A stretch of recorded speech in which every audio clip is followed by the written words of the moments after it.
So ang subject natin sa gabing ito ay looking to the unseen. At I believe na ipangaral ito ni Brother Branham, ang tumingin tayo sa mga bagay na hindi nakikita. Dahil ang mga nakikitang bagay ay lilipas.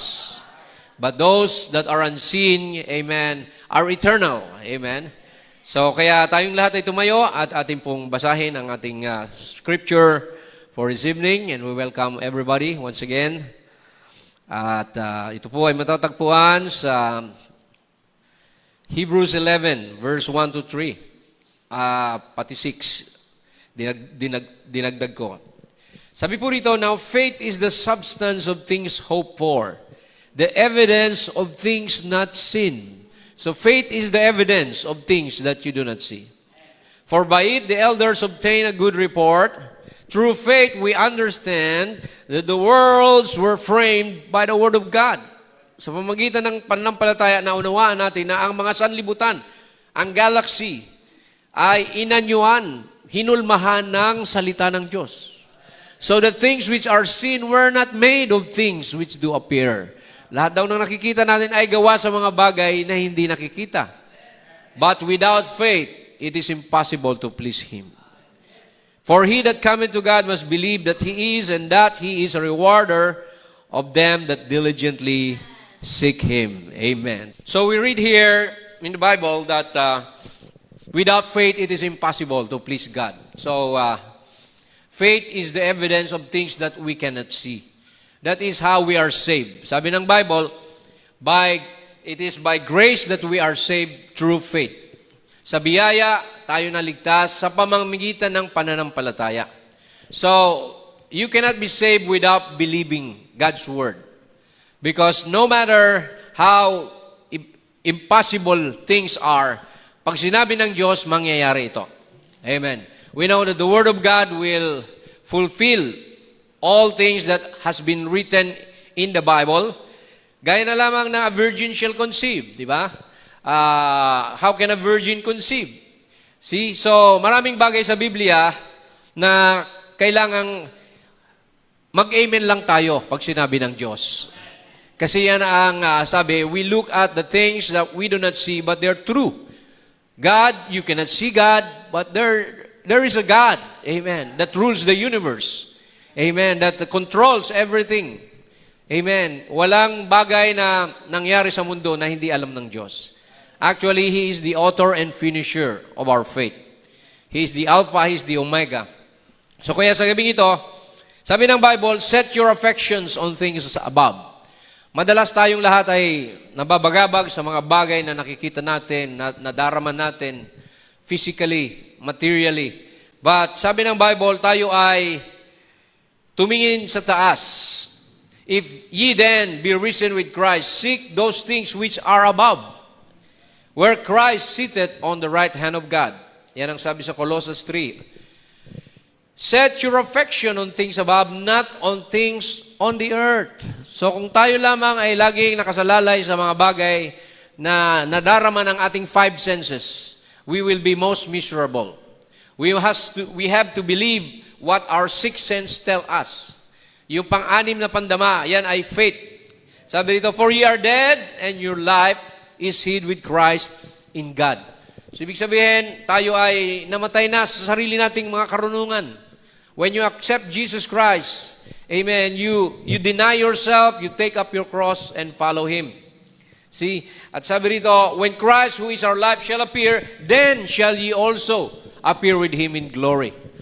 So, ang Panginoon daw po, mga kapatid, magpapakitang muli at kasama tayo sa kaluwalhatian pagdating niya.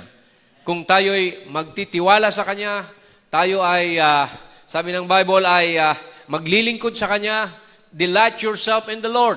Amen. Sabi ng Biblia, magnagsaya tayo sa Panginoon. Etong sinabi ng prophet dito sa mensaheng Perseverant, para lang makita natin, sabi niya, the Christian looks at the unseen. The whole armor of Christianity is unseen. Everlasting thing is unseen. The seen things are material, and the earth is the mother of all of it. But the unseen, the whole armor of God is unseen affair, love, joy, peace. Hindi na ito makikita, Faith, long-suffering, goodness, meekness, gentleness, so forth.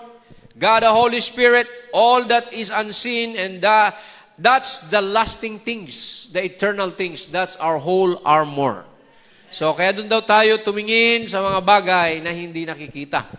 Subalit, ito ay binanggit sa salita ng Diyos.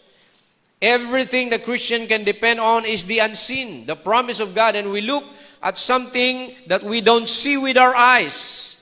By the way, to see it with your eyes, you don't see it, it means to understand. The word O-I-C means O-I understand. So, pag naunawaan mo ang hiwaga ng Diyos, nakita mo ang kanyang plano, nakita mo ang kanyang kaluwalhatian. See, because it's hidden from the eyes of the wise and the prudent. But ito'y inihahayag lamang sa kanyang mga pinili, di po ba? So kung tayo magiging umasa lang tayo sa mga bagay na makasanlibutan, hindi tayo magiging mananagumpay. Dahil ang tao na umaasa sa mga bagay na pangako ng Diyos, kahit hindi nakikita, nandoon ang victory. Nandoon ang power. Nandoon ang overcoming spirit. Amen. Yung conquering power, nandoon, mga kapatid. Dahil sabi ng Biblia, huwag tayong tumingin sa nakikita, kundi sa mga bagay na hindi nakikita. Amen. Minsahing, do you care? He cared. Sabi niya, the whole Christian armor is looking at the unseen. Hindi yung brother mo ang kaaway mo o sister ang kaaway mo. Amen. Mayroong unseen, may diablo, may anghel din, mga kapatid, na nag-i-influence sa mundong ito. Kaya nga sabi ng Panginoon, love your enemy and pray for those who persecute you. Di po ba? See, because that's not your enemy, flesh and blood. We're not wrestling against flesh and blood, but against power, principalities in high places. Kaya sabi rito, it takes faith to believe it, and it produces in you what faith has declared out there. Divine healing, lahat yan. So it cannot be proven scientifically, but it is scientifically in God's way of looking at it. Ang kagalingan, divine healing, sabi rito, hindi mapatunayan ng tao, ng doktor, ng medisina, but it is God's provision, God's provided way, na sa latay ni Jesus, pinagaling na niya tayo. Amen. Glory to God. You may not feel it, see, but when you believe it, it will happen to you. Dahil pinanghawakan mong pangako ng Diyos, patutunayan niya sa iyo. He will exhaust all His resources in heaven just to prove that His word is true. It's an amen. Kaya mo panghawakan yan. Heaven and earth shall pass away, but His word will never pass away. Kaya sabi ng prophet dito, sa looking at the unseen na mensahe, when a man once catches that vision, pag iyong nasumpungan ang pangitain na yan of the invisible God and know that He's always present, there is something that stabilizes that man's thinking. Stable daw ang pag-iisip ng sinumang tao na nakita na ang kalooban ng Diyos sa kanyang buhay. It stabilizes his actions. Hindi na siya paatras abante. Hindi na siya nag-alinlangan pa. And in time of distress and trouble, it would still make him look upward and above the things that are happening around him because he is looking at the unseen, yet by promise.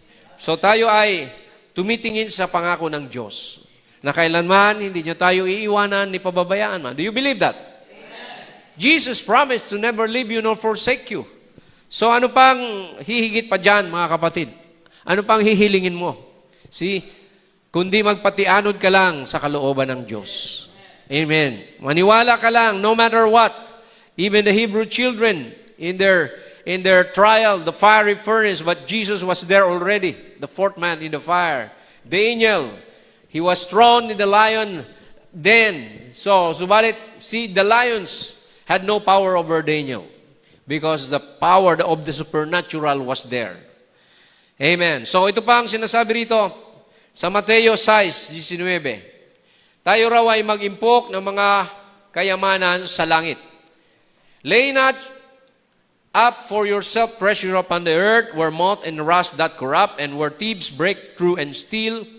But lay up for yourself treasures in heaven, where neither moth nor rust doth corrupt, and where thieves do not break through nor steal. So hindi ko sinasabing hindi kayo magpayaman o kumita ng pera, kundi higit pa dyan ang tinutukoy dito, na yan ay mga secondary lamang. habang tayo nandito nagagamit natin. Kailangan nating mabuhay, kailangan nating magtrabaho, pag-aralin ng mga anak. Amen. But higit pa dyan, mayroong mga bagay na dapat na mas priority natin. Ano yon? Seek ye first His kingdom and His righteousness, and all those things shall be added. Dagdag na lang yan. Amen. Pag inuna mo ang Panginoon, amen, idaragdag na lang yan.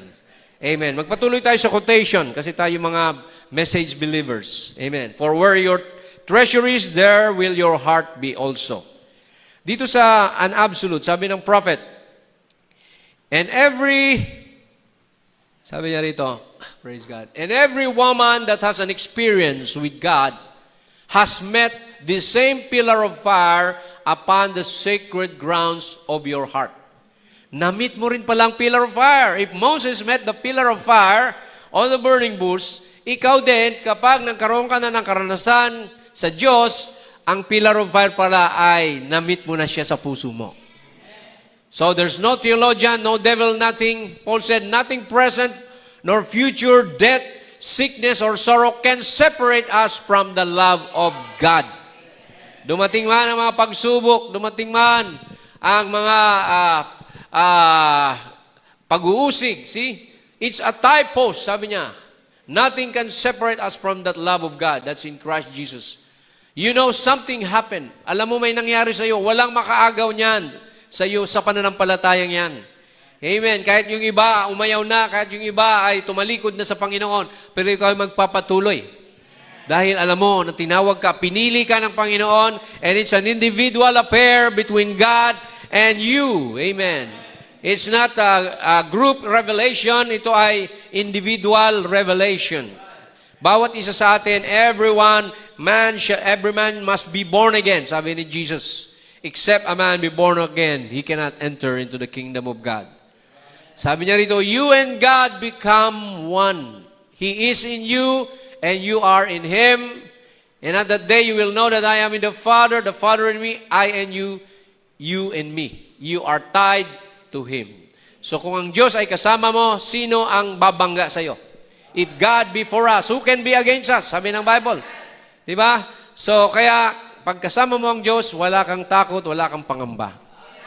Amen. Let whatever thing happen, see, sabi nga ng Spanish word, que sera, sera. Whatever will be. See, sabi ng prophet, kahit anong dumating sa atin, mga bagyo, mga unos, amen, we will crush them with the word of God. Amen. Hallelujah. And look, sabi niya rito, if you've got the Holy Spirit in you, then you're the candidate for association with the unseen world and the supernatural. So pag may Holy Ghost ka pala, amen, ikaw ay mayroong, kumbaga, affinity with the unseen world and the supernatural. These signs shall follow them that believe. Diba sabi ng Bible? Ano yun? Yung mga tanda, you shall cast out devil in my name. You shall lay hands on the sick and they shall recover. You're not following the signs, but the signs will follow you because you are a Christian. Amen. Hindi mo problema yon kasi nakasunod sa Kristiyano yon. Amen. So kaya makikita natin dito, sabi niya, hallelujah, when the Holy Spirit comes into the heart, quickly He becomes a twofold being. One of the earth to die and one of heaven to live. In His body, He's still subject to death, but in His soul, He has passed from death unto life.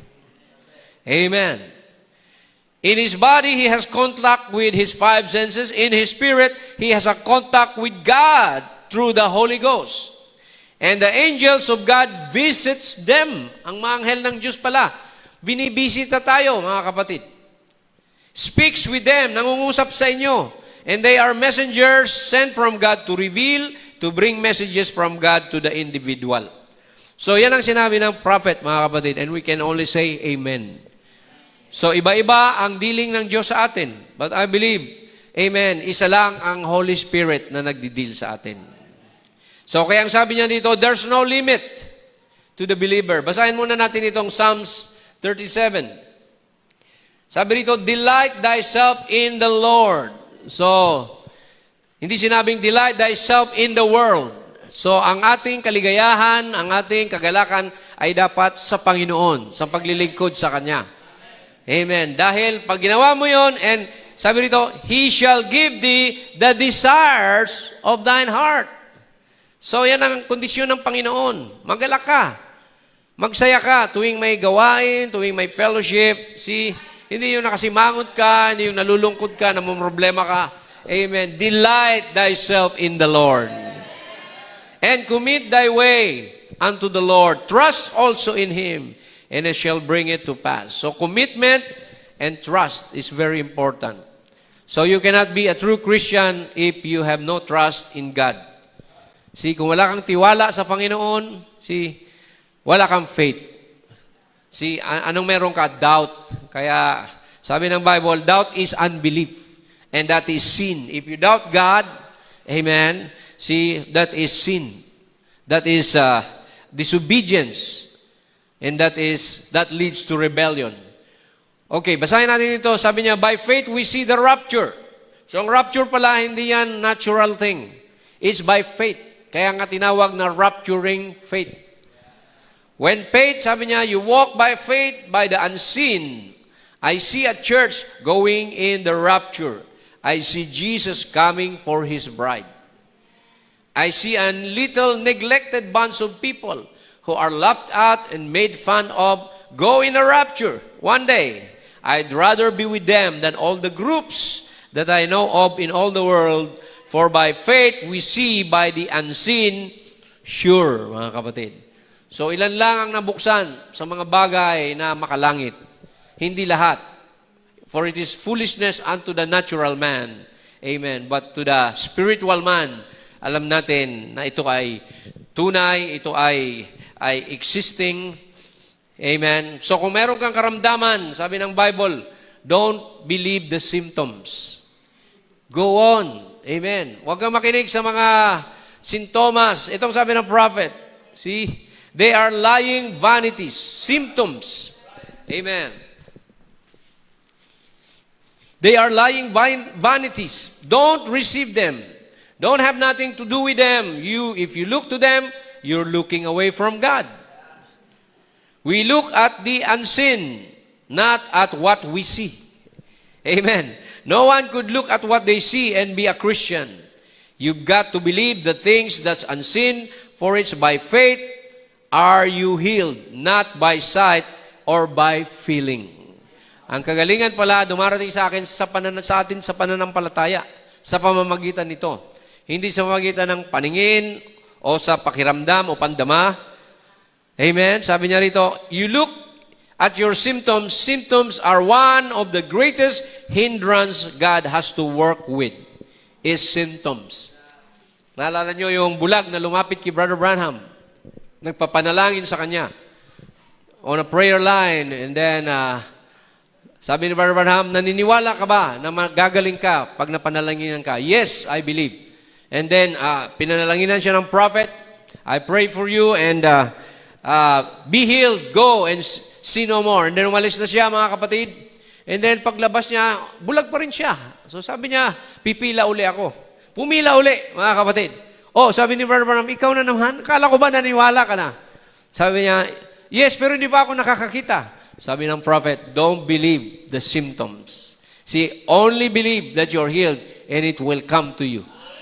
So kaya noon, umuwi siya at kinaumagahan, nagtinda siya ng mga dyaryo at isang araw nagpagupit siya sa barberya. At sabi roon, habang nagugupit yung barbero, sabi sa kanya, ikaw ba dumalo doon sa gawain nung faith healer na yon? At sabi doon, ikaw daw ay pinagaling? Yes, I'm healed. I'm healed. Pag sabi niya ganun, bumuka yung mata niya, mga kapatid, during that time. At sabi niya, nakakakita na ako, takbo siya ng takbo, dala-dala niya yung balabal, habol-habol siya ng barbero. So, it came in a time na hindi niya ina-expect. So, ganun din kung may pinagpipray kayo, panghawakan nyo lang. Dahil darating yon in a time that you do not expect. Amen. Only believe. For all things are possible. It's your faith in His promise that does it. Sabi niya rito. Don't never go by your feelings. Jesus never did say, did you feel it? He said, did you believe it? So, ang importante, nananampalataya ka. Kahit hindi mo pa nararamdaman, hindi pa dumarating yung hinaantay mong trabaho o negosyo, o tuman ay kapartner sa buhay, just believe. Amen. Na ito ay mangyayari, and by your faith, it will be given unto you. According to thy faith. Sabi ng Panginoon, di ba? You see the woman na sabi roon, Lord, yung anak ko, may sakit. Sabi ni Lord, I was not sent to dogs. I was sent to the lost sheep of Israel. Pero sabi niya, talagang nag-persevere siya, di ba? Sabi niya, true Lord, but yet dogs eat from the crumbs that fall from the master's table. So doon ngayon, nakita ni Lord yung kanyang faith. Sabi niya, matindi ang faith ng babaeng to. So yung faith mo na yan, magpapagaling sa anak mo. So napagaling mga kapatid, dahil nag-persevere siya. Nag-insist siya sa Panginoon, Lord. See, kinulit niya ang Panginoon. Kaya tayo, ganun din mga kapatid. If you're looking for something, huwag kang manghinawa. Mag-pray, maghintay. They that wait upon the Lord shall renew their strength. Hindi ka manghihina kasi may pangako si Lord na alam mo, one of these days, it will be given to you. Amen. Sabi ng prophet, if there ever was a time, sa mensaheng looking at the unseen, that the church needs to step across that line which separates you between faith and unbelief by sight and looking at the unseen by faith, it is now. Panahon na daw na tayo ay manindigan sa pananampalataya. Huwag lang tayong tumingin sa mga nakikita. Oh Lord, wala na kaming customer. Lord, wala nang bigas, wala nang ganito, ganyan. So huwag kayong tumingin dyan. Look at the promise. Amen. Claim it. See, that's when you leave everything behind you. Every care, every weary, everything that says that you cannot be a Christian. Oh, sabi ng iba, oh, I smoked too long. I've drunk too long. Brother Branham, I believe in adultery. Sabi niya, I don't care what you say and what you've done. Though your sins be as scarlet, you once passed that line of barrier, and the devil trying to torment you, saying you can do it, say, I can do it. For Jesus said, whosoever will, let him come and drink from the waters of the fountain of life freely.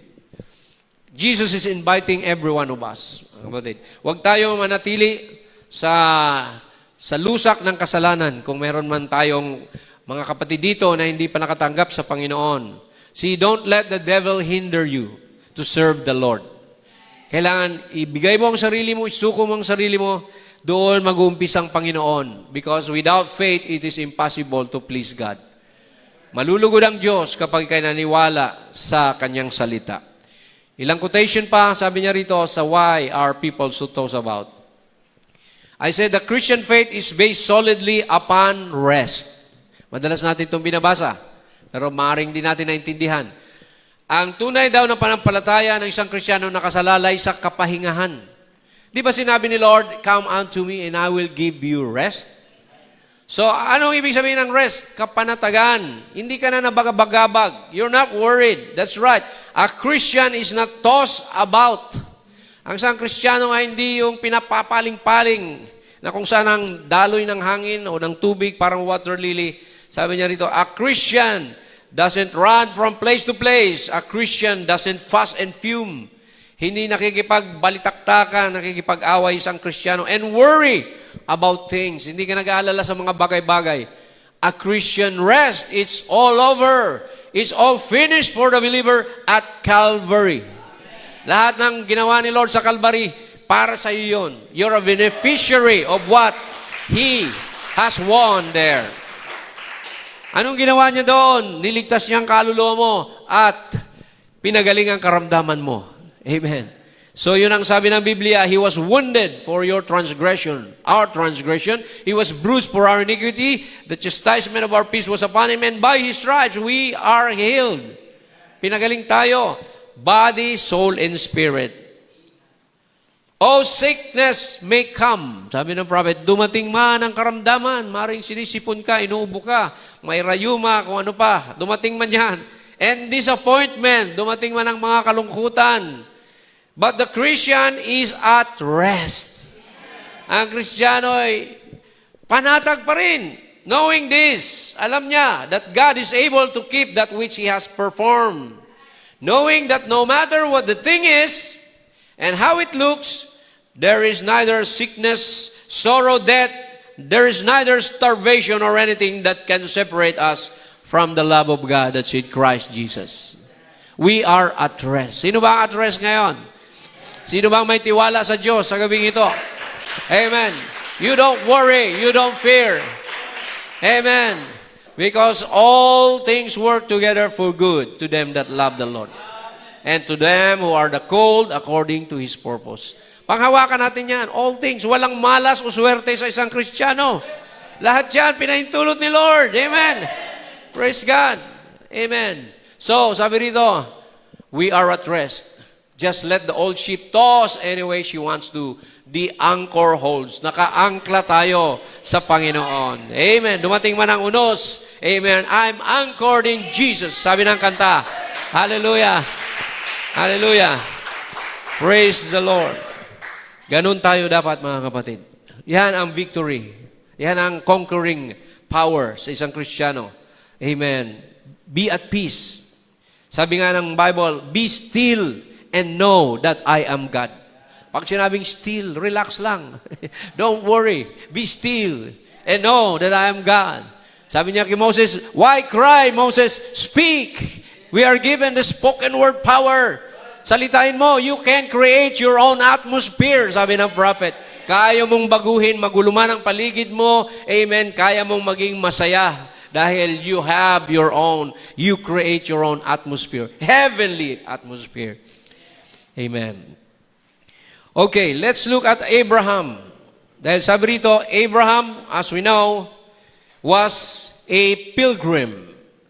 He had no continuing city.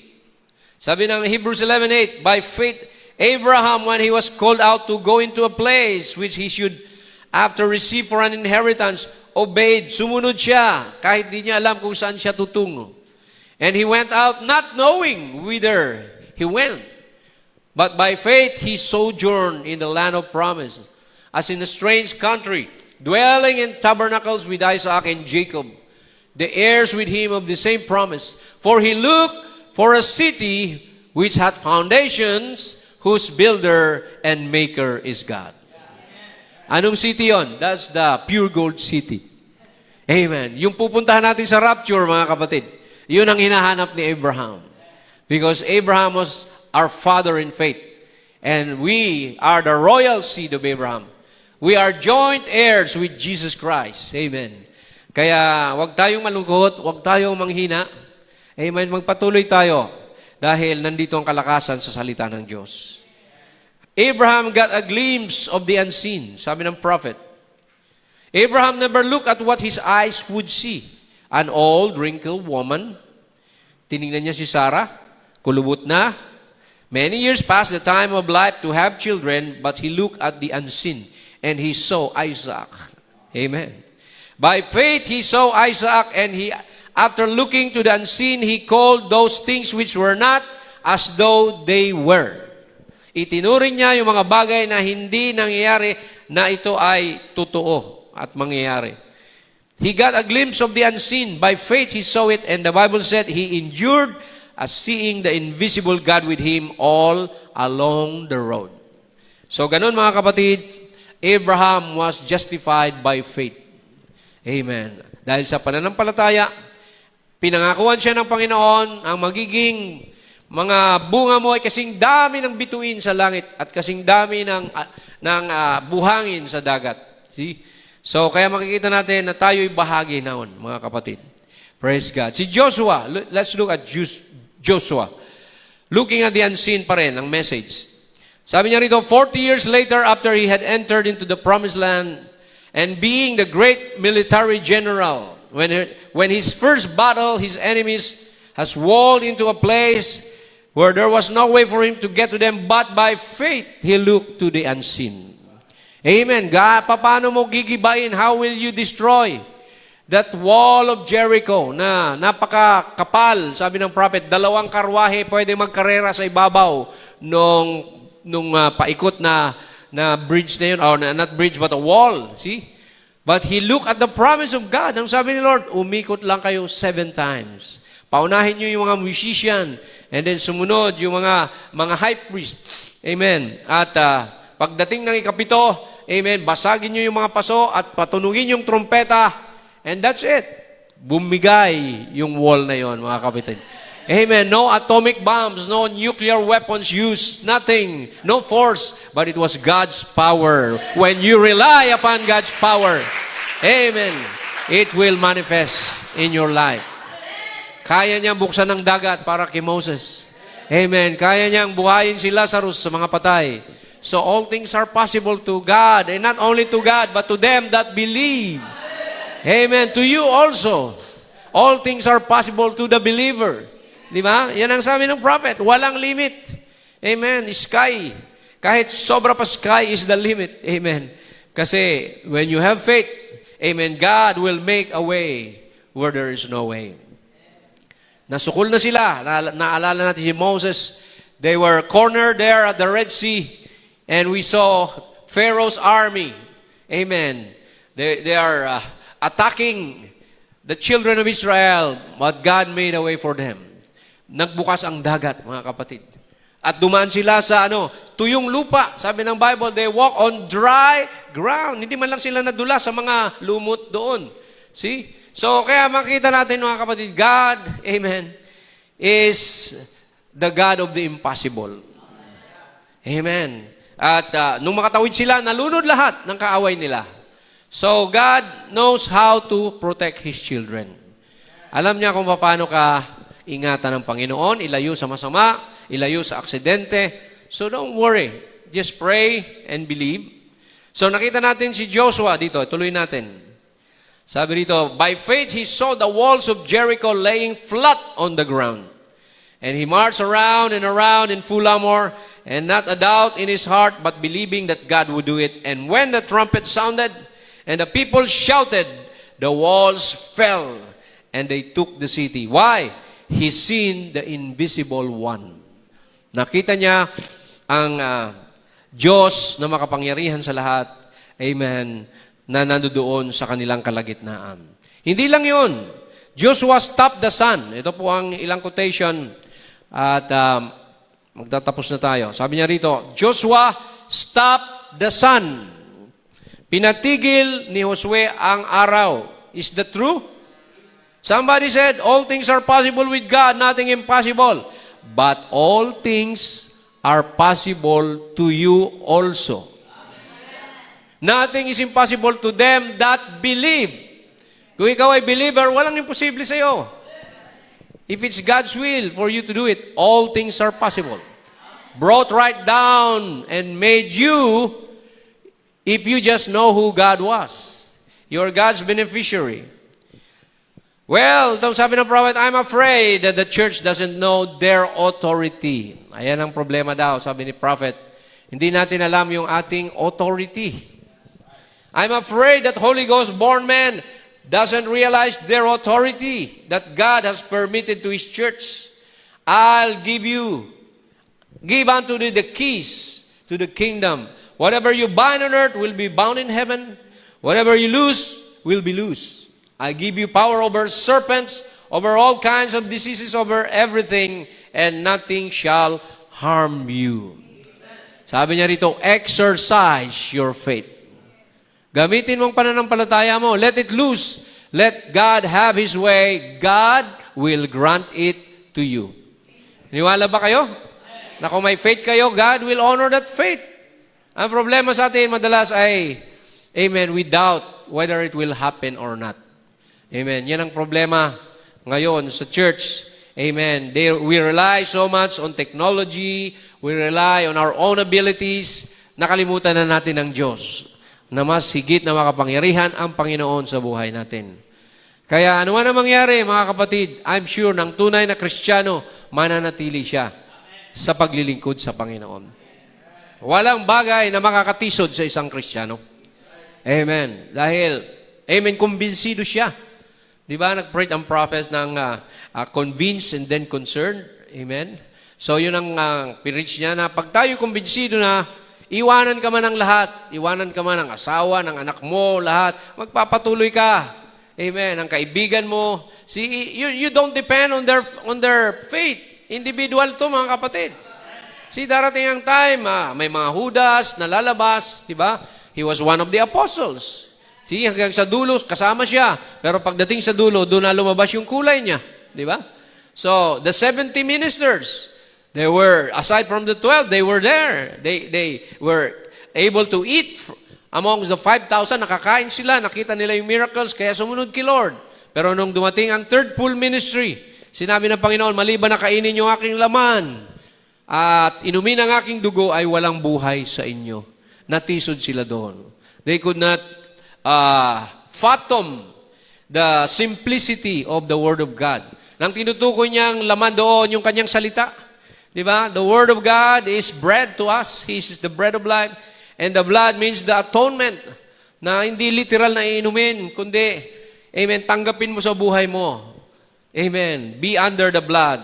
Kaya anong nangyari? They left Jesus Christ. Even Brother Branham, in the message, the present stage of my ministry, iniwanan din siya ng marami. Hindi siya naunawaan sa kanyang ministry. Nandun lang sila nung nagpapagaling ang prophet. Maraming tao ang sumunod. Maraming tao ang na-convince. Pero sabi nila, ang ministry mo ay healing lang. Huwag ka na magturo. Kasi nagturo na siya ng original sin, the serpent seed, water baptism in the name of Jesus Christ. So they could not receive it because they were taught in their original doctrinal, theological understanding of the Bible. But when the prophet corrected these things, amen, tinanggihan na siya. Kaya paliit na ng piliit, mga kapatid, ang pyramid. Amen. Habang papalapit na papalapit ang Panginoon, nagliligliga na. There's a falling away. Aalis ang mga hindi talaga bride, kundi mananatili yung mga totoo lamang ang mananatili. Kaya magpakatatag tayo, mga kapatid.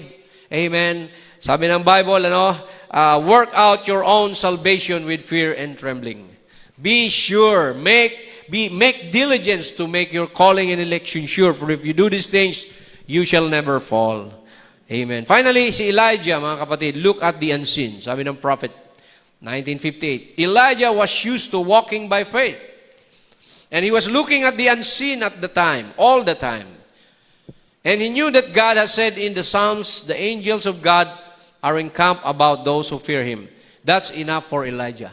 Why? Because Elijah, sinalubong siya ng karwahing apoy, mga kapatid. Di ba? When God opened his eyes, he saw horses of fire, drawn by chariots of fire, and they were all around that old prophet. See? Meron bang kabayo sa langit? May bang karwahe ba doon na umapoy? Yes, meron niyang napakita kay Elijah. See? And when God opened his eyes, sabi rito, they were there all the time, but he just didn't see them. And tonight, sabi niya, I would say the same thing. The God who stood yonder in the first chapter of the book of Acts, as he was taken up and the skies become under his feet, that same Jesus said, Lo, I am with you always. Narito't kasama ninyo ako lagi. Amen. Do you believe that? Kasama niyo lagi ang Panginoon. You will be the temple of the Holy Spirit. Believe that God is with you. Know ye not that you or your body is the temple of the Holy Spirit? Sinabi sa atin yan. Kaya sabi niya rito, I will never leave you nor forsake you, and the works that I do shall you always. I will be with you, even in you, to the end of the world. Kaya mga kapatid, nawa ito ay magpalakas at magpatatag sa ating panampalataya. Hindi tayo nakatingin sa natural. We look at the supernatural. Amen. We don't believe just what we see. We believe God's promises. Amen. Kaya walang pwedeng bagay na dapat na makapangpahina sa inyo. Ano man ang dumating sa buhay natin, di ba? Kahirapan, pag-uusig, kawalan, sabi nga ni Paul, di ba? Kahubaran, kagutuman, sabi niya, nothing of these things can separate us from the love of God.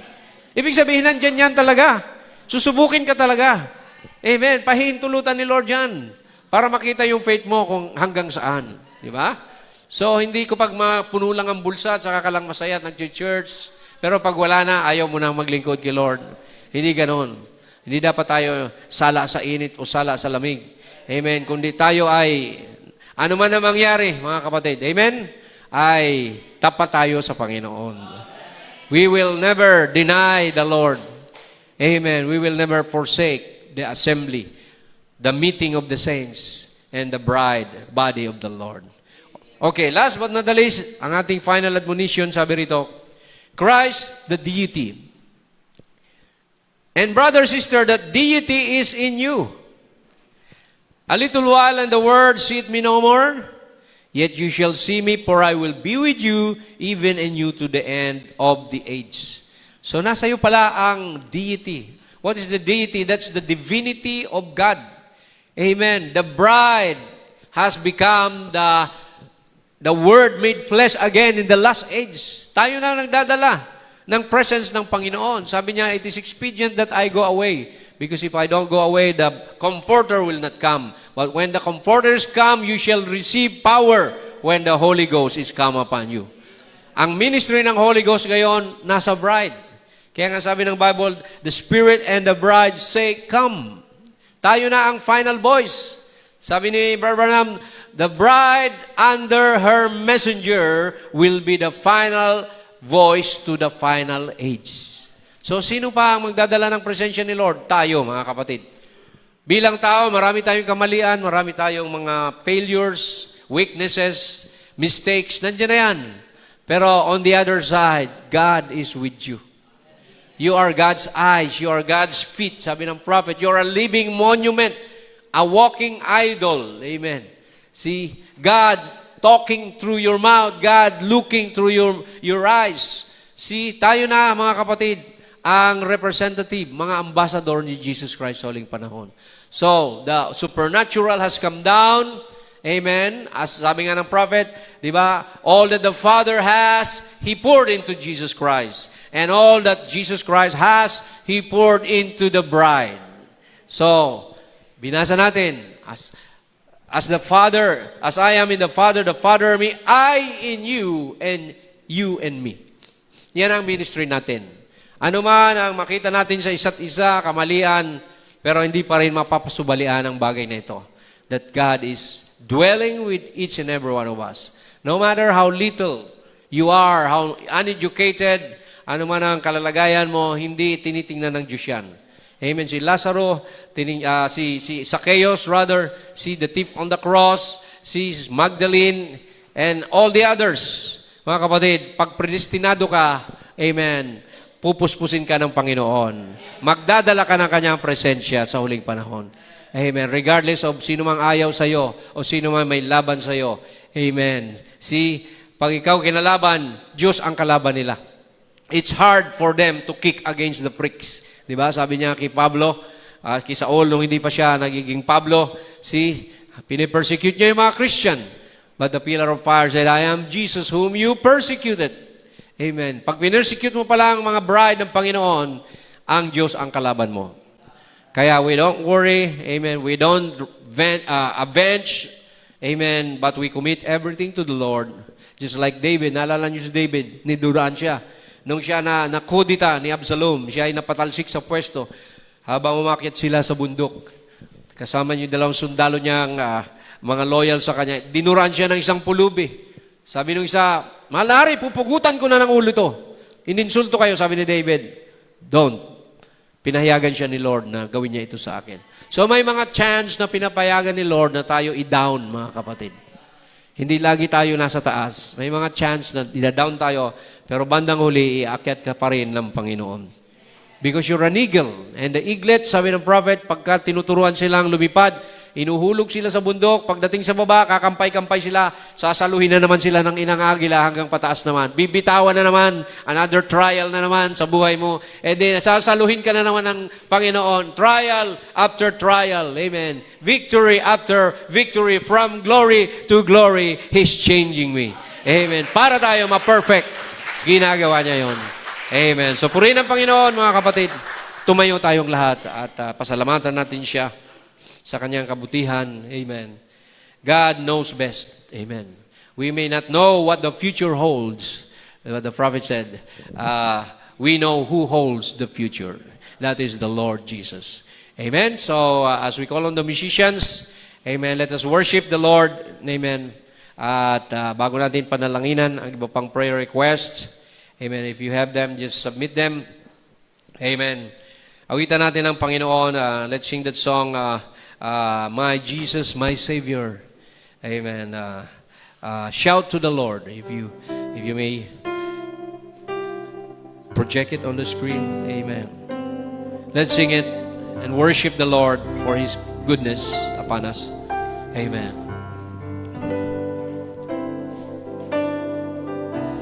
My Jesus, my Savior, Lord, there is none like you. All of my days, I want to praise the wonders of your mighty love. My comfort, my shelter, tower of refuge and strength, every breath, all that I am, never cease to worship you. Shout to the Lord, all the earth, let us sing. Power and majesty,